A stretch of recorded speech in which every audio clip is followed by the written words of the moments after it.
I'm Tracy Baxter with today's Record Newswatch. The lack of power in the aftermath of Hurricane Sandy has claimed 2 lives in Ulster County.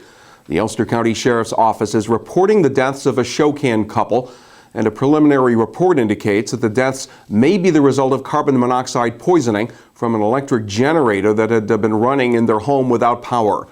The victims have been identified as 75-year-old James Stapleford and his wife Ava Stapleford. A town of Olive police officer found their bodies after their daughter in Pennsylvania called to say she couldn't reach them. Police say a portable gas-powered generator was found inside the garage. James Stapleford's body was found in the basement garage. Police say his wife may have fallen down the basement stairs while trying to find her husband. And the initial investigation is pointing to carbon monoxide poisoning as the cause of death. Well, after months, or in the case of the presidential race, years of campaigning, today's the day the voters do the talking, and a reportedly strong turnout of area residents have headed out to the polls so far today to cast their ballots for a presidential candidate, as well as for those seeking other political offices in Washington, Albany, and locally. And the hotly contested presidential race could mean a greater turnout compared to off-year elections by the time the polls close at 9 tonight. An executive order signed by the governor allows those impacted by Sandy to vote on an affidavit ballot at any poll site in the state. Now, you will find complete election results here at Record Online, and I'll have reports at the top of each hour beginning at 6 p.m. Many in our area who will be voting today will be leaving home still without power. As of this morning, more than 10,000 Orange and Rockland Utilities customers in Orange and Sullivan counties were still in the dark and the cold. NYSEG had under 1,000 customers still out in Sullivan and Ulster, while virtually everyone in Central Hudson's Orange and Ulster County service territories were back online. And more than a week after Sandy, several local organizations are coordinating relief efforts. Donations have been pouring into the New Windsor Fire Department headquarters on Walsh Road, one of 5 drop-off sites set up through the efforts of New Windsor Fire Chief Tom Shoemaker and his wife Ashley. We just have a couple friends of ours whose families live in Long Island, Staten Island, and New Jersey who, had told us that they had lost everything from Hurricane Sandy. And I woke up one morning, I said to my husband, we have to do something. So we made a couple phone calls, started, getting a list together of what we needed. It's just been overwhelming. The community has really come out full force and making donations, going out and buying new stuff, toiletries, toys, baby items, all necessities. We had a lot of people step up. Hannaford's of Lake Carmel donated 100 boxes of meals in a box.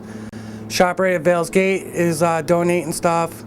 New Windsor Ladies Auxiliary just cut us a check to go out and buy supplies. And just the community's been unbelievable coming out and helping out. Tom and Ashley say what's really needed now are donations of cleaning supplies, toiletries, and baby items. They can be dropped off at the fire department, the Cornwall or New Windsor Ambulance Corps buildings, the New Windsor Recreation Department, or Vales Gate Fire Department Station 1. Now, the deadline is November 12th. The supplies will then be trucked down to the Little Egg Harbor Town Police Station in New Jersey on November 17th.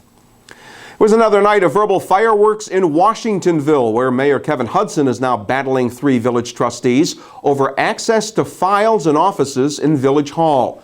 The trustees, Joe Galante, David Heinz, and Jacqueline Pullman, passed resolutions last night demanding keys to file cabinets that contain information about government's day-to-day operations, as well as combinations to locks that block access to the second floor of Village Hall. Mayor Hudson says access has been denied for security reasons due to past thefts of personnel files, and he vowed to do all in his power to block access. The latest confrontation between the mayor and trustees comes as the state comptroller's office begins a review for a potential audit of Washingtonville village operations. From the police blotter in Sullivan County, a Wurtsboro man's been charged with burglarizing another Wurtsboro residence and stealing firearms and other property worth more than $3,000. State police arrested 32-year-old Samuel Palmer III on felony burglary and grand larceny charges. Palmer was arraigned in Townamamacating Court and sent to Sullivan County Jail without bail. In Ulster County, a West Hurley man faces charges following what state police say was a violent domestic incident in the town of Hurley. 56-year-old Leonard Seeley was ordered held on $50,000 bail after being charged with felony strangulation, as well as unlawful imprisonment and assault. Police say Seeley attacked a female friend, holding her against her will and injuring her by placing his hands around her throat, causing her to lose consciousness. And from police in Mahwah, New Jersey comes word of the arrest of 2 Ulster County men for alleged price gouging. Police say 41-year-old Richard Roth of Saugerties and 22-year-old Andrew Eberhard of West Shokan were charged with soliciting without a town permit after they attempted to sell gasoline from the back of a pickup truck for $8 a gallon. The men were picked up after approaching people waiting in a long gas line over the weekend at a station on Route 17 in Mahwah, New Jersey. The Jersey Consumer Affairs Department will be looking into the price gouging claim.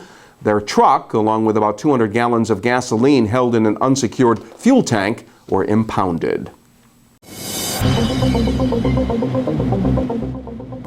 It is a sure bet none of you would have voted for the weather that is headed our way tomorrow.